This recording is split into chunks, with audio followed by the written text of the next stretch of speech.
I'm sure entertainment అంటేనే ఇంప్రొవైజేషన్లు బోల్డ్ జరుగుతూ ఉంటాయి. ఇంకా అందులోనూ చిరంజీవి గారు లాంటి స్టార్ ఎంటర్టైనర్ ఉన్నారు అని అంటే డెఫినెట్గా ఎనీథింగ్ దట్ సర్ప్రైజ్డ్ యూ, అబ్బా ఇది అసలు ఎక్స్పెక్ట్ చేయలేదే అని అనుకున్నది సార్? చాలా ఉన్నాయి అట్లాంటివి. అంటే ఆయన చెప్పేటప్పుడు కామ్గా ఒకటి నేను అనుకున్నది చెప్పేస్తాను.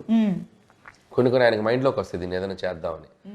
ఒక్కోసారి చెప్తారు, ఒక్కోసారి చెప్పకుండా చేసేస్తారు. ఆ చెప్పకుండా చేసి చాలా బాగుంటాయి. మనం ప్రిపేర్ అయి ఉన్నాం కదా, ఉంది అది చెప్పలేను.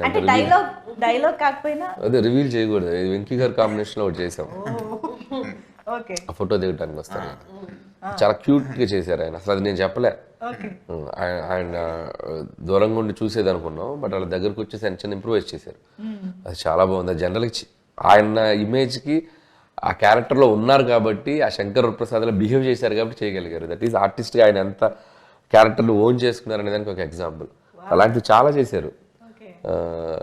ఇంకా ఆయన అదే చెప్పాను కదా, సో కామెడీ టైమింగ్ ఆయనకి నరాల్లోకి ఎక్కిందా, ఆయనకి అన్స్టాపబుల్.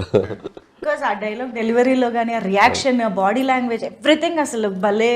డబ్బింగ్లో కూడా చేశారు చాలా చిన్న చిన్న ఇంప్రూవేషన్స్ అన్ని. ఓకే, సో ఫన్నీగా మాడ్యులేషన్స్ అన్ని. ఇంకా మేము లెక్క పెట్టుకోవాలి అంతే రేపు థియేటర్లో, డౌట్ లేదు. అండ్ మోస్ట్ ఇంపార్టెంట్లీ ఆ మూమెంట్, అవును ఇప్పుడు ఏమైనా లీక్ చేస్తారా ఏ టైంలో వస్తుంది ఆ కాంబినేషన్ అని? వెంకీ గారి సీన్లోనే, వెంకీ గారి సీన్లోనే వెంకీ గారి ఎంట్రీ ఎప్పుడు వస్తుంది అని, సినిమాలో ఎప్పుడు వస్తారా? సినిమాలో చెప్పాం కదా, చూస్తూ ఉండాలి కదా. సినిమా లాస్ట్ 20 minutes లో దిగుతారు ఆయన.